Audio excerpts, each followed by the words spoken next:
사랑하는 성도님들, 안녕하세요. 어젯밤 잠들기 전 저는 침대에 누워 천장을 바라보며 한 가지 질문에 사로잡혔습니다. 나는 정말 어디서 와서 왜 살고 있으며 어디로 가고 있는 걸까? 혹시 여러분도 그런 순간이 있으셨나요? 특히 밤이 깊어갈 때 갑자기 마음 한구석에서 올라오는 그 질문 말입니다. 아이들이 모두 장성에서 집을 떠나고 직장에서 은퇴한 후 갑자기 찾아오는 그 묘한 공허감.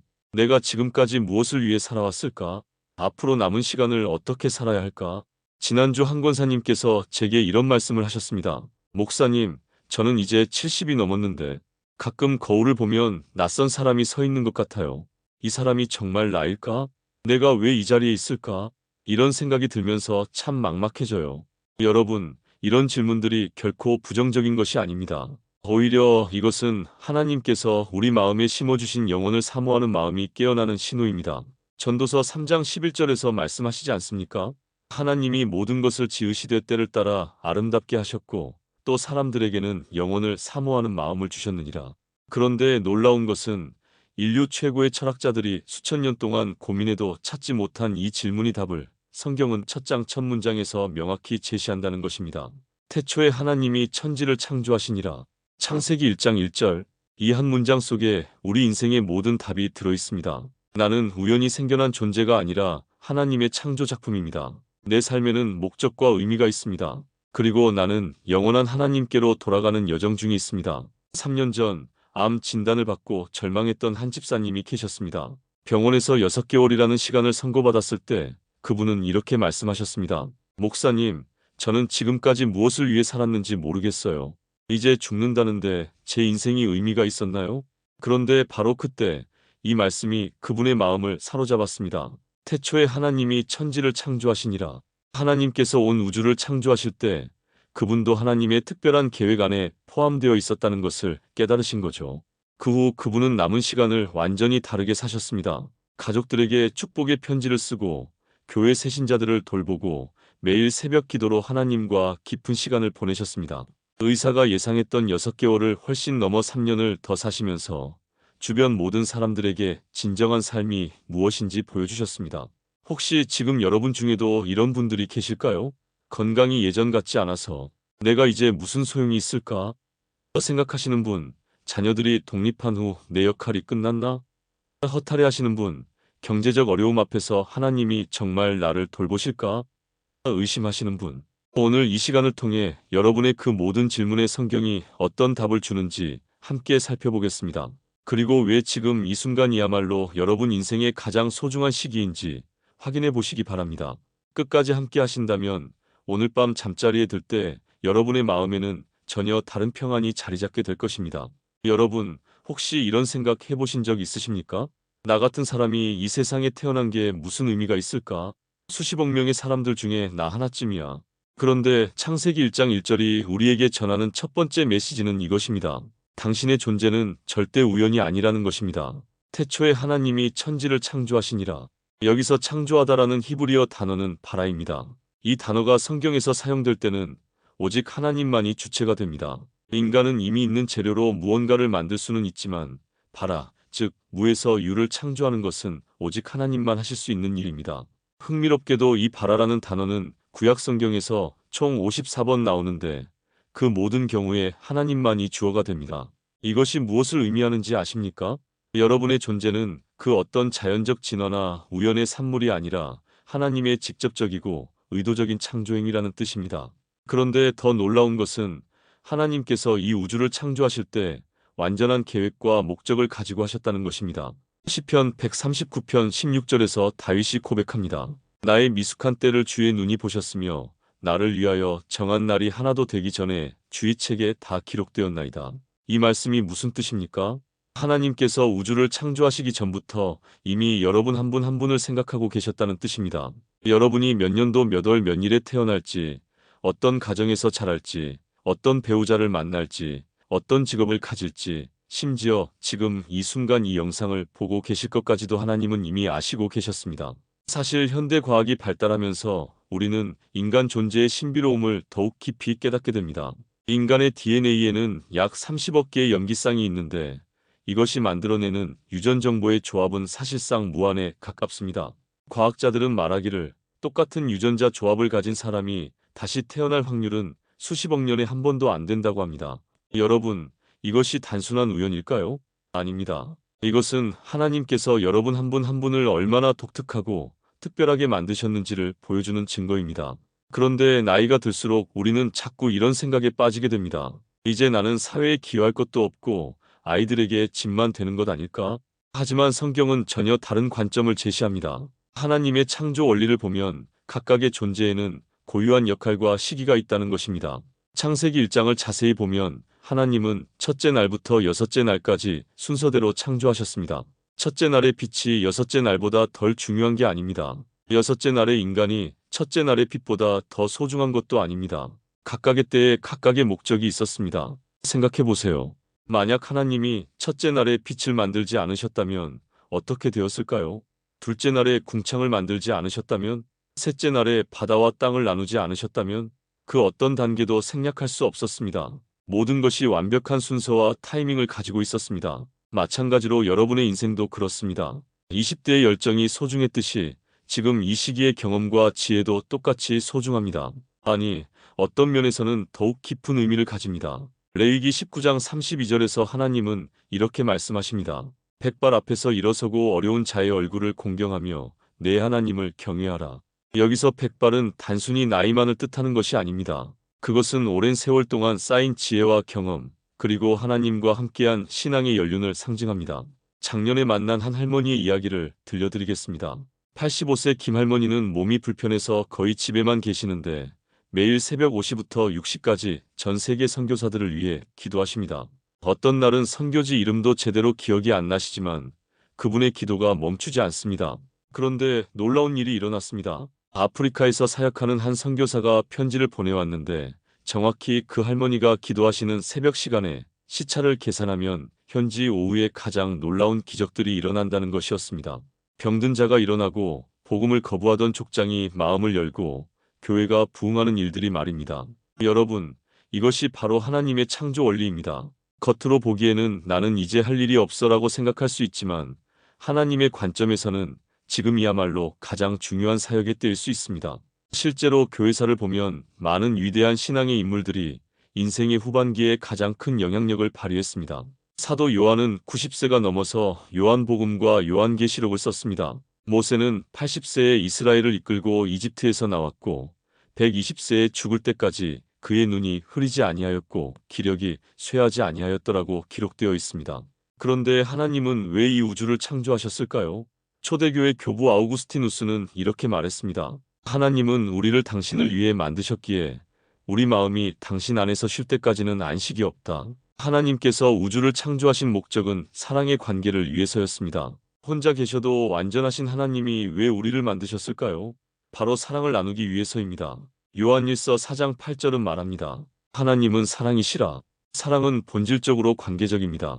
사랑은 대상이 있어야 표현될 수 있습니다. 하나님은 당신의 사랑을 표현하고 나누기 위해 우리를 창조하셨습니다. 이것을 좀 더 깊이 생각해보면 하나님의 사랑은 단순한 감정이 아닙니다.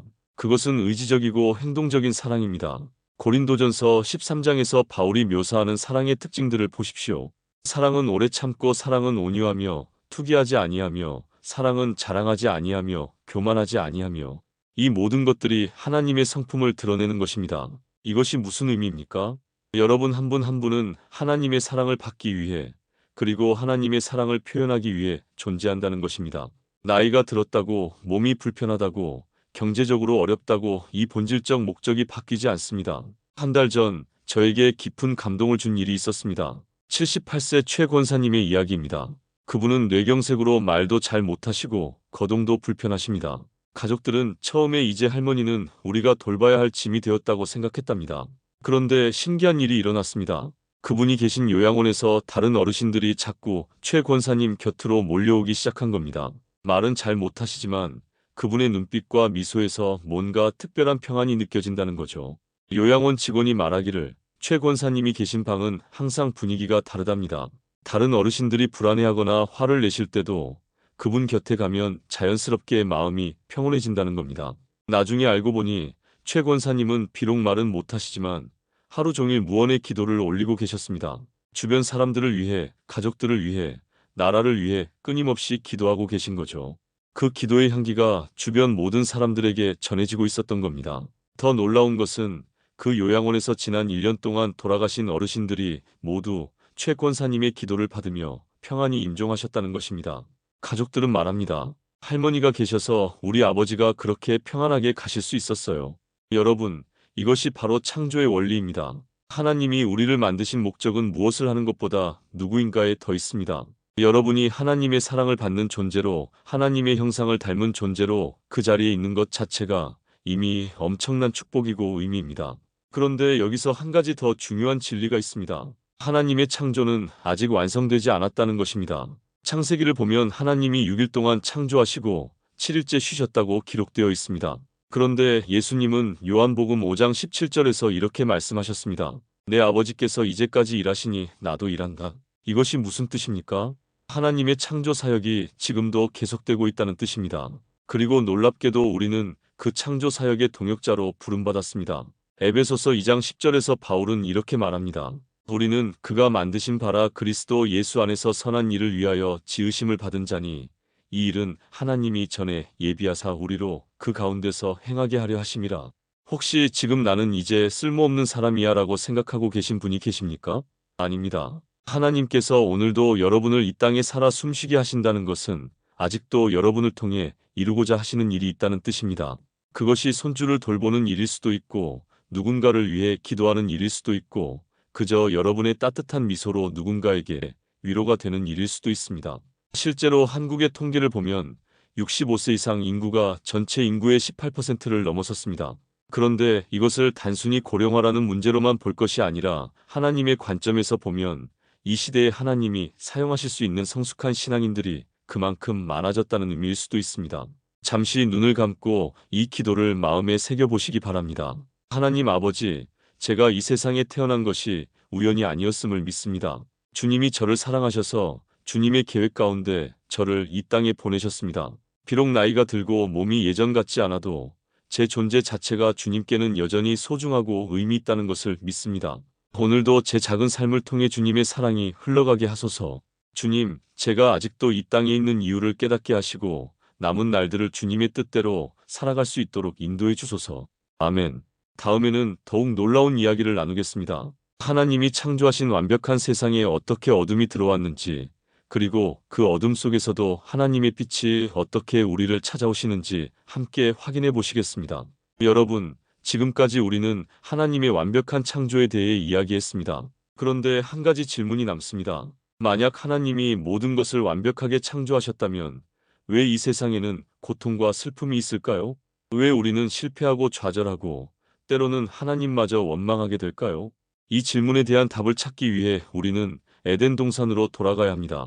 창세기 2장을 보면 하나님은 아담과 하와를 에덴 동산에 두시고 이렇게 명령하셨습니다. 동산 각종 나무의 열매는 내가 임의로 먹되 선악을 알게 하는 나무의 열매는 먹지 말라. 내가 먹는 날에는 반드시 죽으리라. 창세기 2장 16-17절. 그런데 우리가 잘 아는 대로 뱀의 유혹을 받은 하와가 선악과를 먹었고 아담도 함께 먹게 되었습니다. 그 순간 무엇이 일어났을까요? 창세기 3장 7절은 이렇게 기록합니다. 이에 그들의 눈이 밝아져 자기들이 벗은 줄을 알고 무화과 나무 잎을 엮어 치마로 삼았더라. 여기서 눈이 밝아졌다는 표현이 흥미롭습니다. 히브리어로 파카의인데 이것은 단순히 시각적으로 보게 되었다는 뜻이 아닙니다. 오히려 깨달음 또는 각성을 의미합니다. 그들은 처음으로 자신들이 하나님과 분리되었다는 것을 깨달았습니다. 그런데 여기서 우리가 주목해야 할 것은 하나님의 반응입니다. 하나님은 화를 내시거나 즉시 벌을 내리지 않으셨습니다. 오히려 창세기 3장 9절에서 여호와 하나님이 아담을 부르시며 그에게 이르시되 내가 어디 있느냐라고 물으셨습니다. 전지전능하신 하나님이 아담이 어디 있는지 모르셨을까요?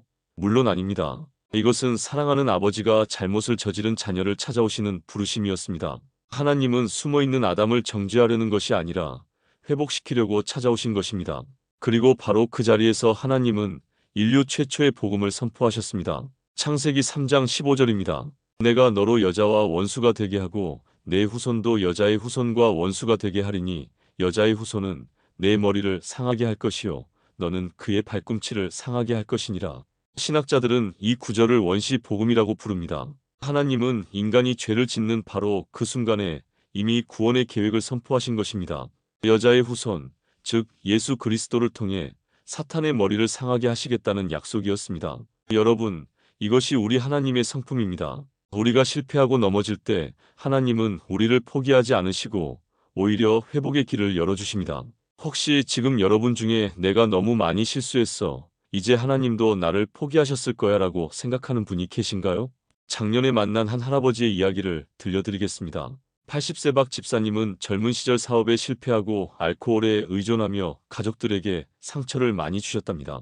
자녀들과의 관계도 소원해졌고 교회도 오랫동안 나가지 않으셨어요.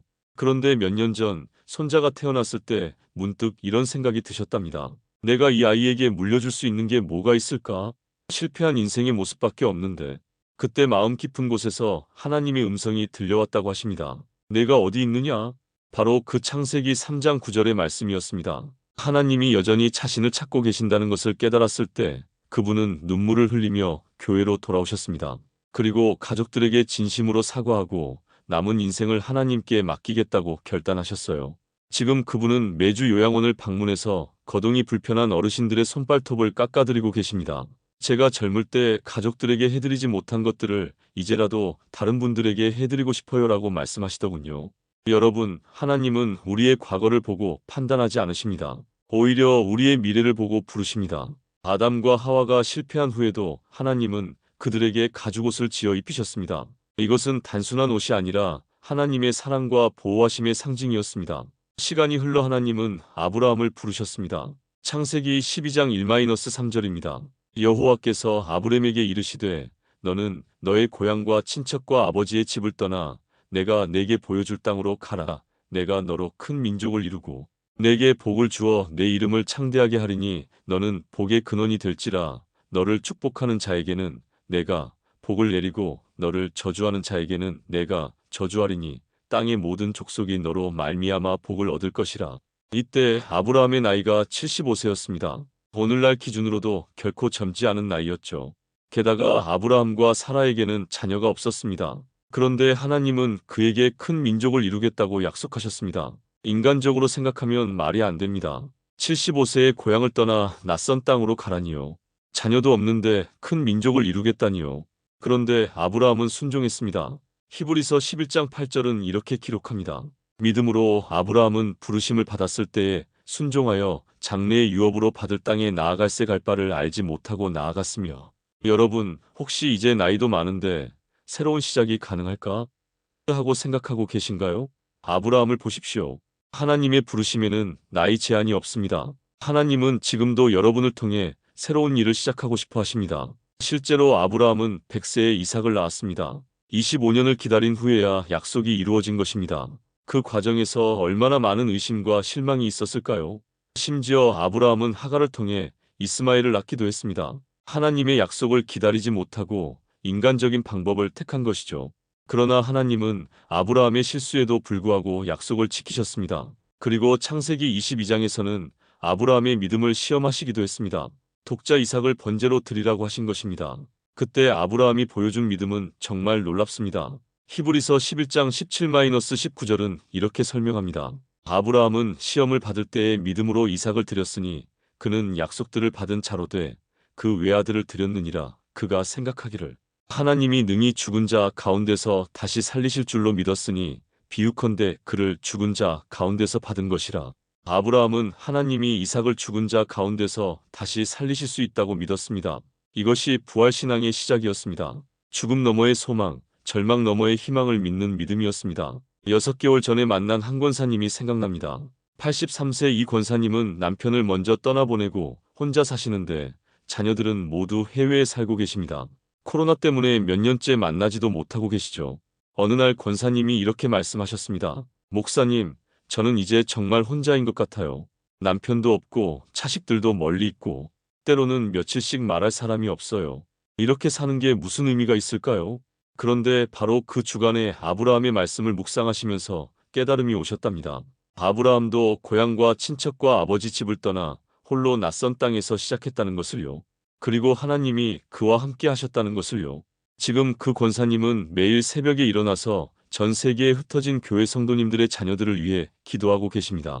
제가 제 자식들을 직접 돌볼 수는 없지만 다른 분들의 자녀들을 기도로 돌볼 수는 있잖아요 라고 말씀하시면서요. 그리고 놀라운 일이 일어났습니다. 그 권사님이 기도하기 시작한 후로 해외에 있던 성도님들의 자녀들에게 좋은 소식들이 연이어 들려오기 시작한 것입니다. 취업이 되고 결혼이 성사되고 아픈 손자가 치료되는 일들이 말입니다. 여러분, 하나님의 언약은 시공간을 초월합니다. 아브라함에게 주신 약속이 오늘 우리에게도 여전히 유효합니다. 너는 복의 근원이 될지라. 나이가 들었다고 혼자라고 몸이 불편하다고 복의 근원이 될 수 없는 것이 아닙니다. 하나님 아버지, 때로는 제가 너무 많이 실수한 것 같아서 주님 앞에 나아가기가 두렵습니다. 그러나 주님은 여전히 저를 찾고 계시고 저를 사랑하신다는 것을 믿습니다. 비록 나이가 들었지만 주님이 저를 통해 이루고자 하시는 새로운 일들이 있다는 것을 믿습니다. 오늘도 제가 누군가에게 복의 근원이 되게 하소서. 아멘. 아브라함의 후손들인 이스라엘 백성들은 기근을 피해 이집트로 내려갔습니다.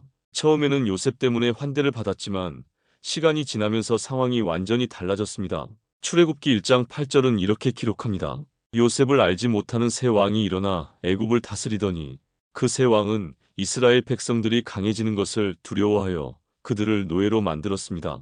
출애굽기 1장 13-14절입니다. 이스라엘 자손에게 일을 엄하게 시켜서 고역으로 그들의 생활을 괴롭게 하니 곧 흙 이기기와 벽돌 굽기와 농사의 모든 일이라 그 시키는 일이 모두 엄하였더라. 400년이라는 긴 세월 동안 이스라엘 백성들은 이집트에서 종살이를 했습니다. 매일 새벽부터 밤늦게까지 벽돌을 만들고 무거운 짐을 나르고 채찍질을 당했습니다. 그들의 신음소리가 하늘에 상달되었습니다. 그런데 여기서 우리가 놓치지 말아야 할 것이 있습니다. 하나님은 그들의 고통을 모르셨던 것이 아닙니다. 출애굽기 2장 24-25절을 보면 하나님이 그들의 고통 소리를 들으시고 하나님이 아브라함과 이삭과 야곱에게 세운 그의 언약을 기억하사 하나님이 이스라엘 자손을 돌보셨더라고 기록되어 있습니다. 여기서 기억하다라는 히브리어 단어는 자카르인데 단순히 머릿속으로 떠올린다는 뜻이 아닙니다. 이것은 행동으로 옮긴다는 의미입니다. 하나님이 언약을 기억하셨다는 것은 이제 구원의 행동을 시작하시겠다는 뜻이었습니다. 바로 그때 모세가 등장합니다. 그런데 모세의 처음 등장은 그리 인상적이지 않습니다. 히브리 사람이 동족을 때리는 것을 보고 화가 나서 이집트 사람을 죽이고 말았습니다. 그리고 미디안 광야로 도망쳐야 했죠. 40년 동안 모세는 광야에서 양을 치며 살았습니다. 한때는 이집트 왕자였던 사람이 말입니다. 그 40년이 모세에게는 어떤 시간이었을까요? 아마도 내 인생은 이제 끝났구나 라고 생각했을지도 모릅니다. 그런데 모세가 80세가 되었을 때 하나님이 그를 부르셨습니다. 호렙산에서 불타는 떨기나무를 통해서 말입니다. 출애굽기 3장 10절에서 하나님은 이렇게 말씀하셨습니다. 이제 내가 너를 바로에게 보내어 너로 내 백성 이스라엘 자손을 애굽에서 인도하여 내게 하리라. 80세에 새로운 소명을 받은 것입니다. 모세는 처음에 거부했습니다. 내가 누구이기에 바로에게 가며 이스라엘 자손을 애굽에서 인도하여 내리까? 하나님의 부르심 앞에서 자신의 부족함을 토로한 것입니다. 여러분, 혹시 이런 생각 해보신 적 있으십니까? 나는 이제 나이도 많고 건강도 예전 같지 않은데 하나님이 나를 쓰실까? 모세를 보십시오. 하나님은 80세의 모세를 부르셨습니다. 그것도 인류 역사상 가장 위대한 지도자로 말입니다. 하나님은 모세에게 당신의 이름을 알려주셨습니다. 나는 스스로 있는 자니라 히브리어로 에헤의 아셰르 에헤입니다. 이것은 단순히 존재한다는 뜻이 아니라 나는 항상 너와 함께 있을 것이다 라는 의미입니다. 그리고 정말로 하나님은 모세와 함께 하셨습니다. 10가지 재앙을 통해 바로의 마음을 꺾으시고 마침내 이스라엘 백성들을 해방시키셨습니다. 홍해를 가르시고 광야에서 만나와 메추라기를 내려주시고 반석에서 물을 내게 하셨습니다. 그런데 광야 여정이 쉬웠던 것은 아닙니다. 이스라엘 백성들은 끊임없이 원망하고 불평했습니다. 출애굽기 16장 3절에서 그들은 이렇게 말했습니다. 우리가 애굽 땅에서 여호와의 손에 죽었더라면 좋았을 것을 너희가 이 광야로 우리를 인도하여 내어 이 온 회중이 줄여 죽게 하는도다. 자유를 주셨는데도 이집트 종살이가 그립다고 했습니다. 물이 없다고 음식이 없다고 길이 힘들다고 계속 원망했습니다. 심지어 금송아지를 만들어 우상 숭배를 하기도 했습니다. 그럼에도 하나님은 그들을 포기하지 않으셨습니다. 민수기 14장 18절에서 모세가 중보기도할 때 하나님의 성품을 이렇게 고백했습니다. 여호와는 노하기를 더디하시고 인자가 많아 죄악과 허물을 사하시되. 여러분, 지금 어떤 광야를 지나고 계십니까? 건강의 광야입니까? 경제적 어려움의 광야입니까? 가족 문제의 광야입니까? 외로움의 광야입니까? 작년에 만난 한 할머니의 이야기가 생각납니다. 76세 김할머니는 당뇨와 고혈압으로 매일 여러 가지 약을 드셔야 합니다. 몸도 불편하고 병원비도 만만치 않으시죠. 남편은 치매 초기 증상으로 자꾸 길을 잃어버리시고요. 어느 날 할머니가 저에게 이렇게 말씀하셨습니다. 목사님, 저는 매일이 광야 같아요. 언제까지 이렇게 살아야 하는지. 차라리 주님이 빨리 데려가셨으면 좋겠어요. 그런데 바로 그 주간의 출애굽기 말씀을 묵상하시면서 깨달음이 오셨답니다. 이스라엘 백성들도 40년 동안 광야에서 힘들었지만 하나님이 매일 만나를 내려주시고 옷이 헤어지지 않게 하시고 발이 부르트지 않게 하셨다는 것을요. 그때부터 할머니는 매일 아침 일어나서 하나님, 오늘 하루도 만나를 주셔서 감사합니다라고 기도하기 시작하셨답니다. 그리고 신기하게도 마음이 평안해지셨다고 해요. 실제로 신명기 8장 4절을 보면 이 40년 동안에 내 의복이 헤어지지 아니하였고 내 발이 부르트지 아니하였느니라고 기록되어 있습니다. 하나님은 광야에서도 이스라엘 백성들의 필요를 모두 채워주셨습니다. 그리고 가장 중요한 것은 하나님이 직접 그들과 함께 하셨다는 것입니다. 낮에는 구름 기둥으로, 밤에는 불 기둥으로 앞서가셨습니다. 출애굽기 13장 21절입니다. 여호와께서 그들 앞에서 행하사 낮에는 구름 기둥으로 그들의 길을 인도하시고 밤에는 불 기둥으로 그들에게 빛을 비추사 그들이 낮이나 밤이나 다닐 수 있게 하시되. 여러분, 이것이 우리에게 주는 위로가 얼마나 큰지 아십니까? 하나님은 우리가 광야를 지날 때 혼자 두지 않으십니다. 직접 함께 걸어가십니다. 우리가 볼 수 없을 때도 느낄 수 없을 때도 하나님은 늘 우리와 함께 계십니다. 초대교회 때부터 신자들이 가장 사랑했던 시편 9절 중 하나가 시편 23편 4절입니다. 내가 사망의 음침한 골짜기로 다닐지라도 해를 두려워하지 않을 것은 주께서 나와 함께 하심이라. 여기서 사망의 음침한 골짜기라는 표현이 흥미롭습니다. 히브리어로 게이 찰마베트인데 이것은 단순히 죽음을 의미하는 것이 아닙니다. 삶의 모든 어려움과 고통, 절망의 순간들을 포괄하는 표현입니다. 그런데 그 어떤 골짜기를 지날 때도 우리는 두려워하지 않을 수 있습니다. 왜냐하면 주께서 함께 하시기 때문입니다. 혼자가 아니기 때문입니다. 몇 달 전에 만난 한 집사님의 이야기입니다. 82세 최 집사님은 폐암 수술을 받으시고 항암 치료를 받고 계십니다. 치료 과정이 너무 힘들어서 차라리 치료를 포기하고 싶다고 말씀하셨어요. 그런데 어느 날 밤 잠들기 전에 시편 23편을 읽고 계시는데 주께서 나와 함께 하심이라는 구절에서 마음이 뜨거워지셨답니다. 그리고 이런 깨달음이 오셨어요. 아, 내가 혼자 이 병과 싸우는 게 아니구나. 하나님이 함께 하시는구나. 그 후로 집사님은 항암 치료를 받을 때마다 하나님, 저 혼자가 아니라 주님이 함께 하시니까 이길 수 있습니다라고 기도하신답니다. 그리고 신기하게도 부작용이 많이 줄어들었다고 해요. 의사도 놀랄 정도로 치료 경과가 좋아지셨고 지금은 다른 암 환자들을 위로하고 격려하는 사역을 하고 계십니다. 제가 겪은 이 광야 경험이 다른 분들에게는 희망이 될 수 있잖아요 라고 말씀하시면서요. 여러분, 하나님은 우리의 광야 경험도 헛되게 하지 않으십니다. 그 경험들을 통해 우리를 더욱 성숙하게 하시고 다른 사람들을 위로할 수 있는 능력을 주십니다. 고린도후서 1장 3-4절에서 바울은 이렇게 말했습니다. 찬송하리로다 우리 주 예수 그리스도의 하나님이시요 자비의 아버지시요 모든 위로의 하나님이시며 우리의 모든 환난 중에서 우리를 위로하사 우리로 하여금 하나님께 받는 위로로서 모든 환난 중에 있는 자들을 능히 위로하게 하시는 이시로다. 그리고 마침내 이스라엘 백성들은 약속의 땅에 들어갔습니다. 40년의 광야 여정을 마치고 가나안 땅에 정착했습니다. 여호수아 21장 43절은 이렇게 기록합니다.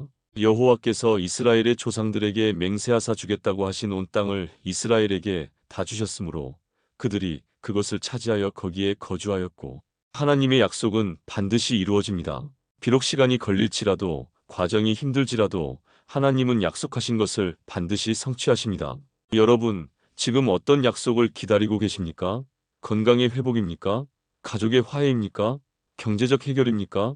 하나님은 여전히 약속을 지키시는 분입니다. 포기하지 마십시오. 하나님 아버지, 때로는 광야 같은 삶이 너무 힘들어서 포기하고 싶습니다. 그러나 주님이 함께 하신다는 약속을 붙들고 오늘도 한 걸음 더 나아가겠습니다. 제 모든 어려움 속에서도 주님의 신실하심을 경험하게 하시고 이 경험이 다른 분들에게도 위로가 되게 하소서. 아멘. 지금까지 우리는 하나님의 창조, 인간의 타락, 그리고 광야에서의 동행에 대해 살펴보았습니다. 그런데 이제 약속의 땅을 앞둔 이스라엘 백성들에게 가장 중요한 순간이 찾아왔습니다. 바로 선택의 순간입니다. 모세는 120세를 앞두고 죽음이 가까워졌을 때 이스라엘 백성들에게 마지막 설교를 했습니다. 그것이 바로 신명기입니다. 특히 신명기 30장 19절에서 모세는 이렇게 선포했습니다.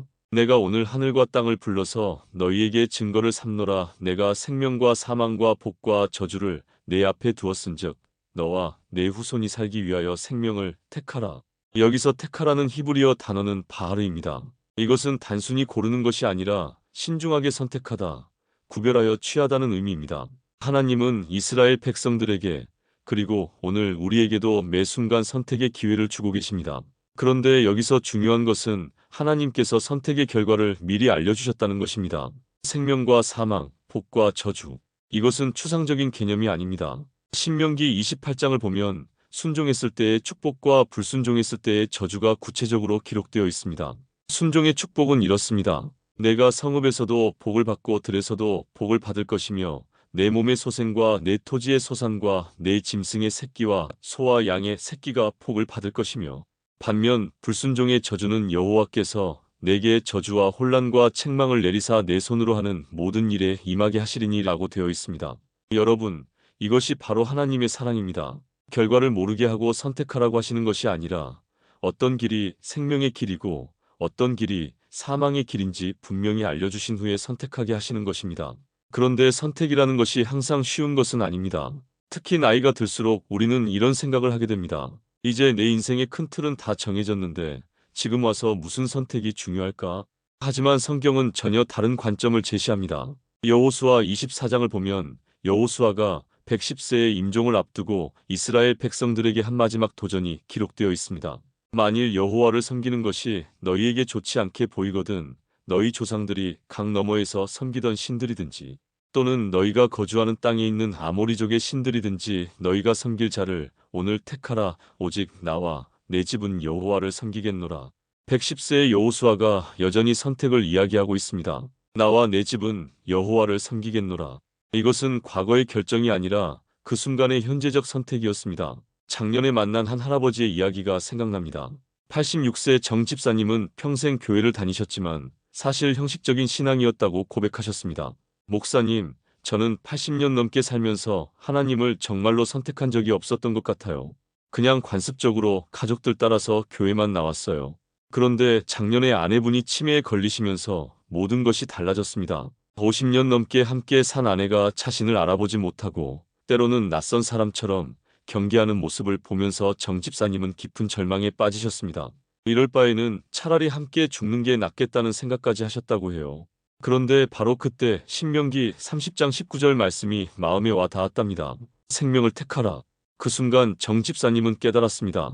지금까지는 선택 없이 살았지만 이제는 정말로 선택해야 할 때가 왔다는 것을요. 절망을 선택할 것인가, 희망을 선택할 것인가, 포기를 선택할 것인가, 사랑을 선택할 것인가. 그때부터 정 집사님은 매일 아침 일어나서 이렇게 기도하기 시작하셨습니다.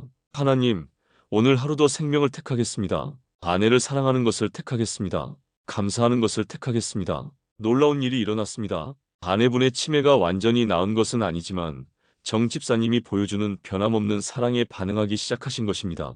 가끔씩 정 집사님의 이름을 부르시고 손을 잡아주시고 미소를 보여주십니다. 정 집사님은 말씀하셨습니다. 목사님, 저는 이제야 알겠어요. 선택이라는 것은 한 번 하고 끝나는 게 아니라 매일매일 하는 거라는 것을요. 그리고 그 작은 선택들이 모여서 인생이 되는 거라는 것을요. 여러분, 이것이 바로 성경이 말하는 선택의 원리입니다. 한 번의 거대한 결단보다는 매일의 작은 선택들이 우리 인생의 방향을 결정합니다. 아침에 일어나서 불평할 것인가 감사할 것인가, 누군가에게 화를 낼 것인가 용서할 것인가, 절망할 것인가 희망을 품을 것인가. 잠언 4장 23절은 이렇게 말합니다. 모든 지킬 만한 것 중에 더욱 내 마음을 지키라. 생명의 근원이 이에서 남이니라. 여기서 지키다라는 히브리어 단어는 나차르인데 이것은 보초를 서다, 감시하다는 의미입니다. 우리 마음에는 매 순간 다양한 생각들이 들어오려고 합니다. 불안, 두려움, 원망, 절망. 그런데 우리는 그 마음의 문 앞에서 보초를 서면서 무엇을 들어오게 할 것인지 선택할 수 있습니다. 몇 달 전에 만난 한 권사님의 이야기입니다. 79세 박 권사님은 당뇨 합병증으로 시력을 거의 잃으셨습니다. 처음에는 왜 하나님이 나에게 이런 시련을 주시는가 원망하셨다고 해요. 그런데 어느 날 라디오에서 찬송가가 나오는데 내 주를 가까이 하게 하문이라는 찬송이었습니다. 그 가사 중에 십자가 짐 무거우나 주 은혜 되어서라는 부분에서 마음이 뜨거워지셨답니다. 아, 내 눈이 안 보이는 것도 주님의 은혜가 될 수 있구나라는 깨달음이 온 것입니다. 그때부터 박 권사님은 매일 이런 선택을 하기 시작하셨습니다. 나는 오늘 원망을 택하지 않고 감사를 택하겠다. 지금 박 권사님은 비록 눈은 보이지 않지만 교회에서 전화신방 사역을 하고 계십니다. 눈이 안 보이니까 더 집중해서 들을 수 있어요. 목소리만 들어도 그분이 어떤 마음인지 알 수 있어요 라고 말씀하시면서요. 여러분, 하나님은 지금도 우리 앞에 생명과 사망, 복과 저주를 두고 계십니다. 그리고 말씀하십니다. 생명을 택하라. 나이가 들었다고, 몸이 불편하다고, 상황이 어렵다고 선택의 권한이 없어지는 것이 아닙니다. 실제로 뇌과학 연구에 따르면 인간의 뇌는 나이가 들어도 새로운 신경 연결을 만들 수 있다고 합니다. 뇌 가소성이라고 하는데 새로운 생각과 습관을 형성할 수 있다는 뜻입니다. 하나님이 우리에게 주신 놀라운 능력입니다. 그런데 여기서 한 가지 더 중요한 것이 있습니다. 우리의 선택이 우리 후손에게도 영향을 미친다는 것입니다. 신명기 30장 19절을 다시 보면 너와 내 후손이 살기 위하여 생명을 택하라고 되어 있습니다. 우리가 오늘 하는 선택은 우리 자녀들과 손자 손녀들에게도 영향을 미칩니다. 우리가 어떤 신앙의 모습을 보여주는가, 어떤 가치관을 보여주는가가 다음 세대의 선택에 영향을 미치는 것입니다.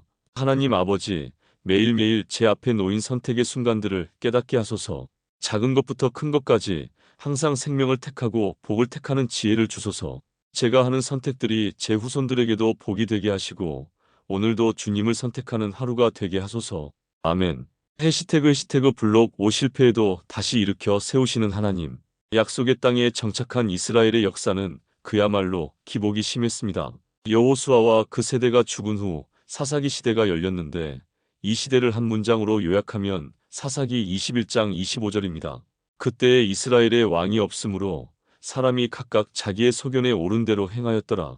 각자 자기 소견에 옳은 대로 행했다는 것은 하나님의 기준이 아니라 자신의 기준으로 살았다는 뜻입니다. 그 결과는 참담했습니다. 우상 숭배가 만연했고 도덕적 타락이 극에 달했습니다. 이웃 민족들이 쳐들어와 이스라엘을 괴롭혔습니다. 그런데 놀라운 것은 이런 상황에서도 하나님이 그들을 포기하지 않으셨다는 것입니다. 사사기 2장 16절을 보면 여호와께서 사사들을 세우사 노략자의 손에서 그들을 구원하게 하셨으나라고 기록되어 있습니다.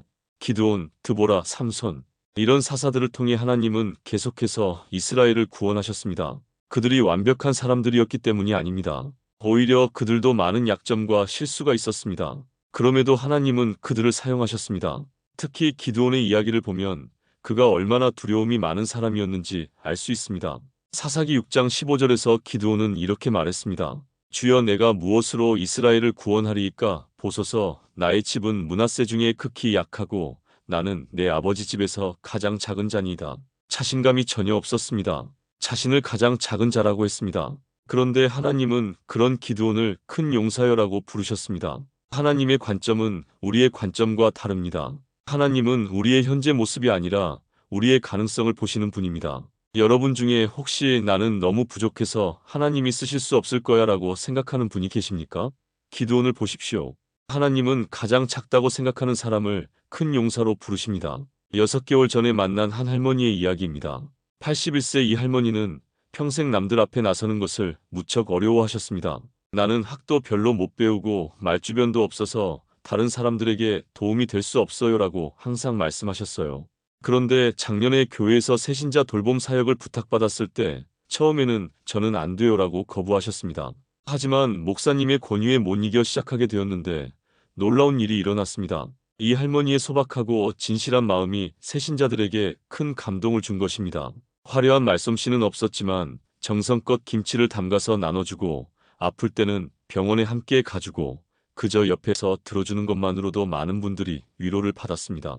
지금까지 그 할머니를 통해 정착한 새신자가 20명이 넘습니다. 그분은 말씀하셨습니다. 하나님은 정말 신기한 분이세요. 내가 가장 못한다고 생각하는 일에 나를 쓰시더라고요. 여러분, 하나님의 기준은 우리의 기준과 다릅니다. 고린도전서 1장 27절에서 바울은 이렇게 말했습니다. 그러나 하나님께서 세상의 미련한 것들을 택하사 지혜 있는 자들을 부끄럽게 하려 하시고 세상의 약한 것들을 택하사 강한 것들을 부끄럽게 하려 하시며 사사시대가 끝나고 왕정시대가 시작되었습니다. 사울 왕을 거쳐 다윗이 왕이 되었습니다. 다윗은 하나님의 마음에 합한 자라고 불렸습니다. 그런데 정작 다윗의 인생을 보면 큰 실수들이 있었습니다.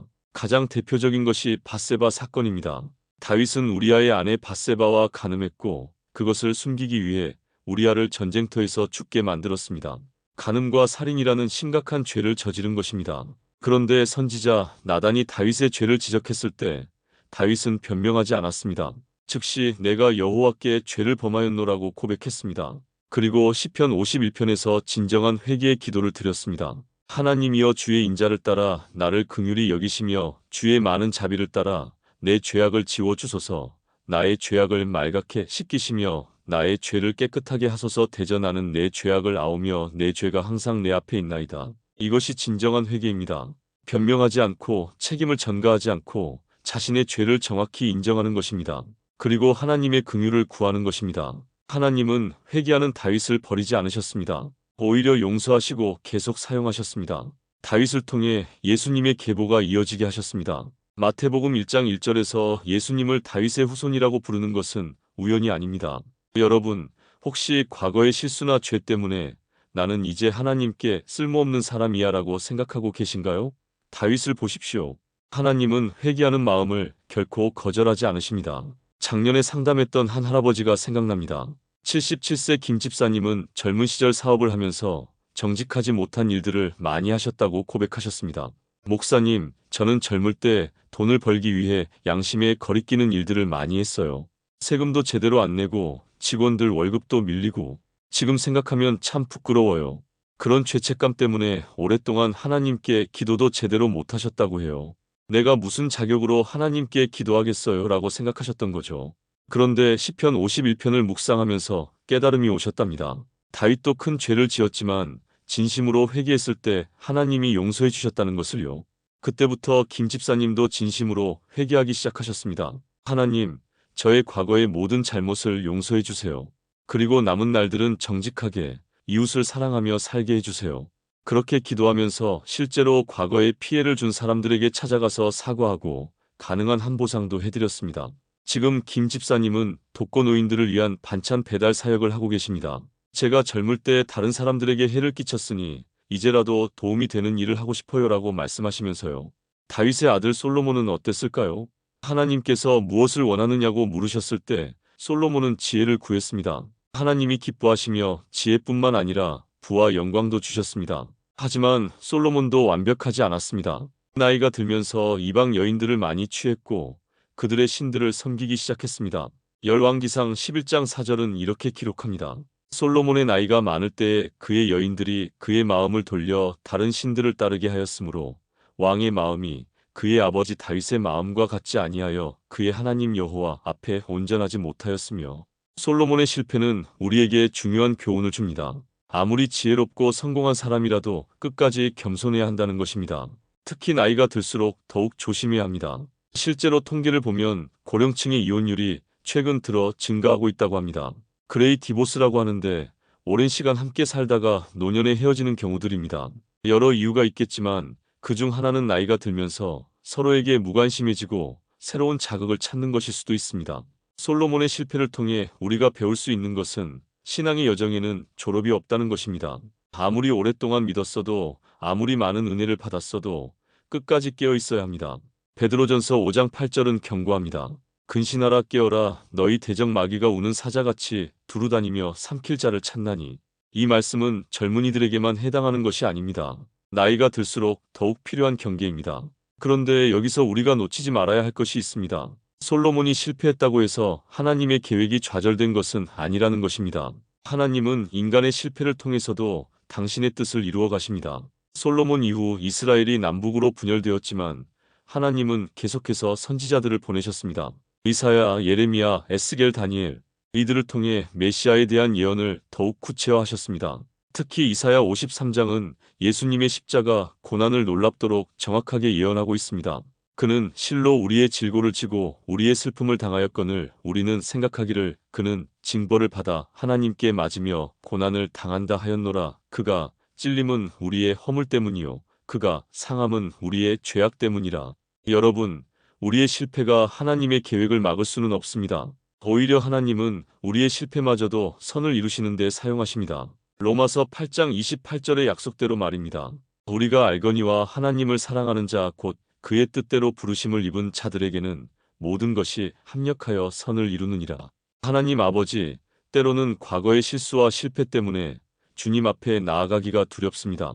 그러나 주님은 회개하는 마음을 결코 거절하지 않으신다는 것을 믿습니다. 다윗처럼 진정한 회개의 마음을 주시고 솔로몬의 실패를 거울 삼아 끝까지 겸손한 믿음을 지키게 하소서. 제 모든 실패마저도 주님의 영광을 위해 사용해 주소서. 아멘. 이스라엘의 역사에서 가장 어두운 시기가 찾아왔습니다.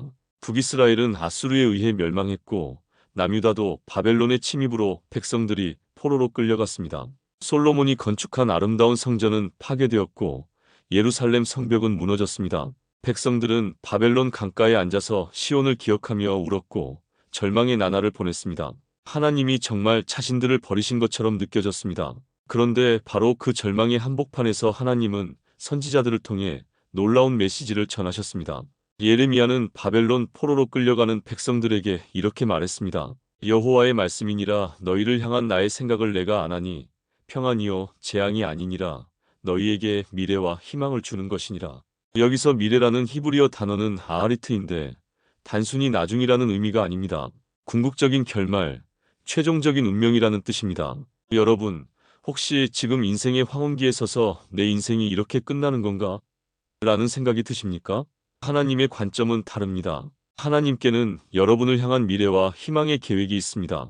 작년에 만난 한 집사님이 계셨습니다. 사업에 실패해서 가족들에게 많은 고생을 시키셨고 내 인생은 실패작이야라는 생각에 깊은 우울감에 빠지셨습니다.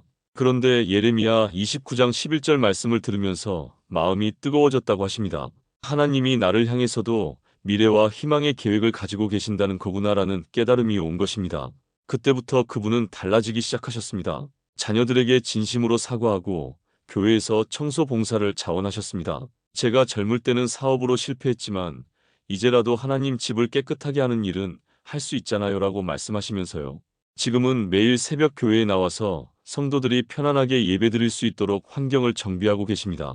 에스겔 선지자는 마른 뼈들의 환상을 보았습니다. 완전히 말라버린 뼈들, 아무런 생명의 기운도 없어 보이는 뼈들을 보면서 하나님은 에스겔에게 물으셨습니다. 이 뼈들이 능히 살겠느냐? 그런데 하나님의 말씀이 선포되었을 때 놀라운 일이 일어났습니다. 마른 뼈들이 살아나기 시작한 것입니다. 혹시 지금 여러분의 삶이 마른 뼈 같다고 느끼십니까? 건강도 예전 같지 않고 꿈도 소망도 다 말라버린 것 같습니까? 하나님은 마른 뼈도 살리시는 분입니다. 몇 달 전에 만난 한 권사님이 생각납니다. 남편을 떠나보낸 후 심한 우울증에 빠지셨습니다. 저는 이제 마른 뼈 같아요. 아무것도 하고 싶지 않아요 라고 말씀하시며 눈물을 흘리셨습니다.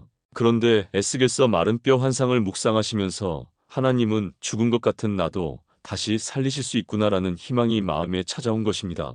그때부터 작은 것부터 시작하셨습니다. 매일 아침 하나님, 오늘도 저에게 생기를 불어넣어 주세요라고 기도하고 근처 놀이터에 나가서 혼자 노는 아이들과 함께 시간을 보내기 시작하셨어요. 지금은 그 놀이터의 명예 할머니가 되셨습니다. 마른 뼈 같던 삶에 다시 생기가 돌아온 것입니다. 선지자들은 단순히 현재의 위로만 전한 것이 아니었습니다. 더 놀라운 것은 앞으로 올 메시아에 대한 구체적인 예언을 했다는 것입니다. 이사야는 보라 처녀가 잉태하여 아들을 낳을 것이요 그의 이름을 임마누엘이라 하리라고 예언했고 미가는 베들레헴 에브라다야 너는 유다 족속 중에 작을지라도 이스라엘을 다스릴 자가 내게서 내게로 나올 것이라고 메시아가 태어날 장소까지 정확히 예언했습니다. 드디어 때가 찼습니다. 갈라디아서 4장 4절에서 바울은 때가 참에 하나님이 그 아들을 보내사라고 선언합니다. 때가 찼다는 것은 하나님이 정하신 완벽한 타이밍이 되었다는 의미입니다. 하나님의 타이밍은 항상 완벽합니다.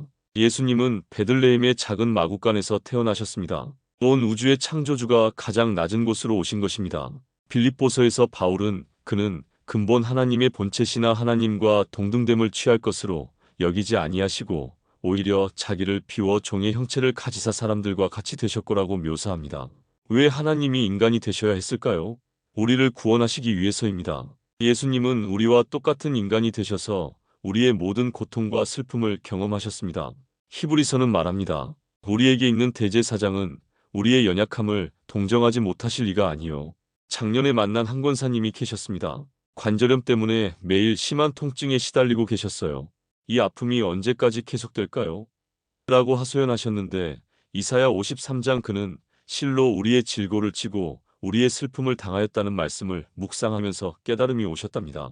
예수님도 내 이 아픔을 아시는구나라는 위로를 받으신 것입니다.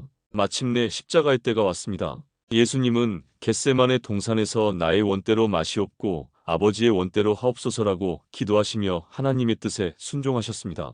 십자가에서 나의 하나님, 어찌하여 나를 버리셨나이까라고 외치신 것은 죄 없으신 예수님이 우리의 죄를 대신 지시고 하나님의 버림받음을 경험하신 순간이었습니다. 그런데 바로 그 순간이 우리에게는 구원의 순간이었습니다. 예수님이 우리의 죄를 대신 지셨기 때문에 우리는 하나님의 의를 입게 되었습니다. 그리고 3일 후 놀라운 일이 일어났습니다. 예수님이 부활하신 것입니다. 예수님의 부활은 우리에게 두 가지 확신을 줍니다. 첫째, 죄와 사망이 완전히 정복되었다는 것입니다. 둘째, 우리도 장차 부활할 것이라는 희망입니다. 예수님은 나는 부활이요 생명이니 나를 믿는 자는 죽어도 살겠고라고 선언하셨습니다. 작년에 남편을 떠나보낸 한 권사님이 계셨습니다. 55년을 함께 산 남편을 갑작스럽게 잃고 깊은 슬픔에 빠지셨는데 부활절 예배에서 나는 부활이요 생명인이라는 말씀을 들으면서 위로를 받으셨다고 해요. 우리가 헤어진 게 아니라 잠시 떨어져 있는 거구나. 주님 안에서 다시 만날 수 있구나라는 확신이 온 것입니다. 부활하신 예수님은 하늘로 올라가시면서 성령을 보내주셨습니다. 성령은 지금도 우리와 함께 하십니다. 우리가 혼자가 아니라는 것을 알려주시고 우리를 위로하시고 우리를 통해 하나님의 사랑을 전하게 하십니다. 여러분, 예수님의 십자가와 부활은 2000년 전의 옛날 이야기가 아닙니다. 지금 여러분의 삶에 현재적으로 역사하고 있는 구원의 능력입니다. 여러분의 과거의 모든 죄는 십자가에서 용서받았고 여러분의 미래는 부활의 소망으로 보장되었습니다. 그리고 지금 이 순간 성령님이 여러분과 함께하고 계십니다. 하나님 아버지, 절망의 시대에도 희망의 메시지를 전해주셔서 감사합니다. 예수님을 이 땅에 보내주시고 십자가에서 저의 모든 죄를 대신 지시며 부활로 영원한 생명의 길을 열어주신 것을 감사드립니다. 이제 제가 얼마나 큰 사랑을 받고 있는지, 얼마나 큰 소망을 가진 존재인지 깨닫게 하소서. 남은 날들을 이 구원의 기쁨으로 살아가게 하시고 다른 분들에게도 이 소망을 전하는 삶이 되게 하소서. 예수님의 이름으로 기도합니다. 아멘. 사랑하는 성도님들, 지금까지 우리는 함께 놀라운 여행을 했습니다. 성경 전체를 관통하는 하나의 위대한 이야기, 바로 나는 어디서 와서 어디로 가는가? 라는 질문에 대한 하나님의 답을 찾아왔습니다. 오늘 우리가 함께 살펴본 7가지 놀라운 진리를 잠시 정리해 보겠습니다. 첫째, 우리는 우연히 태어난 존재가 아니라 하나님의 특별한 창조 작품이라는 것입니다. 창세기 1장 1절 태초에 하나님이 천지를 창조하시니라는 말씀처럼 여러분 한 분 한 분은 하나님의 사랑과 목적 가운데 이 땅에 보내진 소중한 존재입니다. 둘째, 인간의 실패와 타락에도 불구하고 하나님은 결코 포기하지 않으시며 오히려 회복의 길을 열어주신다는 것입니다. 아담과 하와가 선악과를 먹었을 때도 하나님은 내가 어디 있느냐? 며 찾아오셨습니다. 셋째, 나이가 들었다고 해서 하나님의 부르심이 끝나는 것이 아니라는 것입니다. 75세의 아브라함, 80세의 모세, 110세의 여호수아를 보십시오. 하나님의 계획에는 은퇴가 없습니다. 넷째, 인생의 광야 같은 시간들도 하나님이 함께 하시는 동행의 시간이라는 것입니다. 이스라엘 백성들이 40년 광야를 지날 때도 하나님은 구름 기둥과 불 기둥으로 함께 하셨습니다. 다섯째, 매일매일 우리 앞에 놓인 선택들이 우리 인생의 방향을 결정한다는 것입니다. 생명과 사망, 복과 저주를 내 앞에 두었은즉 생명을 택하라는 모세의 도전이 오늘도 유효합니다. 여섯째, 우리의 실패와 연약함조차도 하나님의 은혜의 통로가 될 수 있다는 것입니다. 다윗의 실수, 솔로몬의 교만, 사사들의 약점에도 불구하고 하나님은 그들을 사용하셨습니다. 일곱째, 가장 절망적인 순간에도 하나님은 희망의 메시지를 주시며 마침내 예수 그리스도를 통해 완전한 구원을 이루셨다는 것입니다. 십자가와 부활을 통해 우리는 과거의 모든 죄에서 자유롭게 되었고 영원한 생명의 소망을 얻었습니다. 그렇다면 이제 우리는 어떻게 살아야 할까요? 구체적으로 오늘부터 실천할 수 있는 5가지를 제안해 드리겠습니다. 첫째, 매일 아침 일어나서 하나님, 제가 이 땅에 있는 이유가 무엇입니까? 오늘 저를 통해 이루고자 하시는 일이 무엇입니까? 라고 물어보십시오. 하나님은 지금도 여러분을 통해 놀라운 일을 하고 싶어 하십니다. 작년에 만난 89세 최 권사님이 생각납니다. 몸이 많이 불편하셔서 거의 집에만 계시는데 매일 아침 이렇게 기도하기 시작하셨답니다. 하나님, 제가 집에서라도 할 수 있는 일이 무엇입니까? 그때부터 전화로 외로운 분들과 대화하는 사역을 시작하셨어요. 지금은 20여 명의 홀로 지내시는 분들과 매주 안부 전화를 나누고 계십니다. 둘째, 과거의 실수나 후회에 얽매이지 마십시오. 다윗처럼 진심으로 회개하고 하나님의 용서를 받아들이십시오. 그리고 주님, 이제 남은 시간을 어떻게 사용하길 원하십니까? 라고 물어보십시오.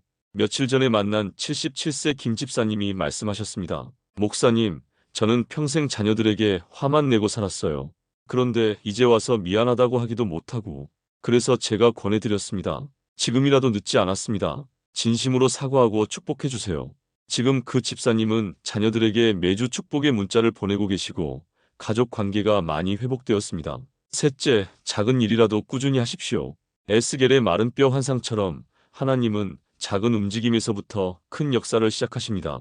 누군가를 위해 기도하는 것, 따뜻한 말 한마디 건네는 것, 작은 도움을 주는 것부터 시작하십시오. 지난달에 만난 83세 박 할머니는 매일 아파트 엘리베이터에서 만나는 사람들에게 오늘도 좋은 하루 되세요라고 인사하기 시작하셨습니다. 처음에는 어색해하던 이웃들이 이제는 할머니를 보면 먼저 인사하고 안부를 묻습니다. 작은 인사 하나가 아파트 전체 분위기를 바꾼 것입니다. 넷째, 다음 세대를 위해 기도하고 축복하십시오. 여러분의 신앙과 경험이 자녀들과 손자 손녀들에게 귀한 유산이 됩니다. 직접적인 훈계보다는 여러분의 삶의 모습으로 보여주십시오. 어느 할아버지는 손자가 올 때마다 함께 성경을 읽고 기도해 주셨습니다. 그 손자가 지금은 30대가 되어 목사가 되었는데 할아버지의 기도가 제 인생을 바꿨어요 라고 간증합니다. 여러분의 기도와 축복이 다음 세대에게 어떤 영향을 미칠지 모릅니다. 다섯째, 영원한 소망을 품고 사십시오. 이 땅에서의 삶이 전부가 아닙니다. 예수님이 약속하신 부활과 영생이 우리를 기다리고 있습니다. 그 소망이 오늘의 어려움을 이겨내는 힘이 됩니다. 며칠 전 병원에서 만난 한 할머니가 말씀하셨습니다. 목사님, 저는 무섭지 않아요. 이 몸이 아프고 힘들어도 주님이 저를 부르시면 기쁜 마음으로 가겠어요. 그곳에서 먼저 간 남편도 만나고 예수님도 뵙고 그런 확신에 찬 고백을 들으면서 저도 큰 은혜를 받았습니다. 여러분, 기억하십시오. 여러분의 나이가 몇 살이든 건강 상태가 어떠하든 경제적 형편이 어떠하든 하나님께는 여러분을 향한 계획이 아직 남아 있습니다. 여러분의 이야기는 아직 끝나지 않았습니다. 혹시 나는 이제 쓸모없어라고 생각하는 분이 계십니까? 아닙니다. 하나님이 여러분을 오늘도 이 땅에 살게 하신다는 것은 아직도 여러분을 통해 이루실 일이 있다는 뜻입니다. 혹시 내 인생은 실패작이야라고 생각하는 분이 계십니까? 아닙니다. 하나님은 우리의 실패마저도 합력하여 선을 이루시는 분입니다. 혹시 이제 나에게 무슨 미래가 있을까라고 생각하는 분이 계십니까? 아닙니다. 예레미야 29장 11절에서 약속하신 것처럼 하나님께는 여러분을 향한 미래와 희망의 계획이 있습니다. 오늘 밤 잠자리에 들기 전에 이렇게 기도해 보시기 바랍니다. 하나님 아버지, 오늘 말씀을 통해 제가 누구인지, 어디서 왔는지, 어디로 가는지 깨닫게 해주셔서 감사합니다.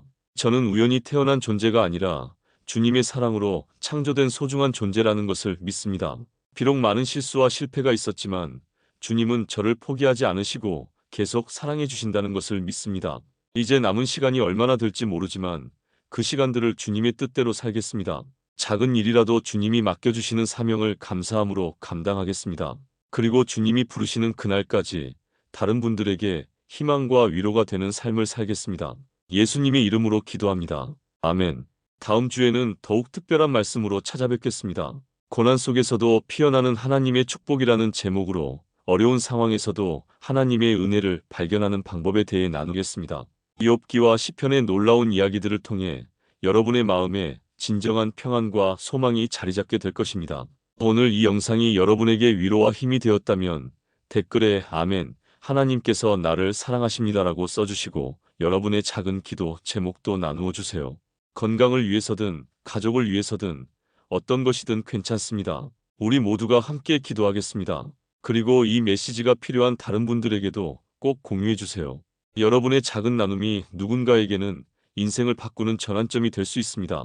좋아요와 구독도 잊지 마시고 알림 설정까지 해두시면 새로운 말씀 영상을 가장 먼저 받아보실 수 있습니다.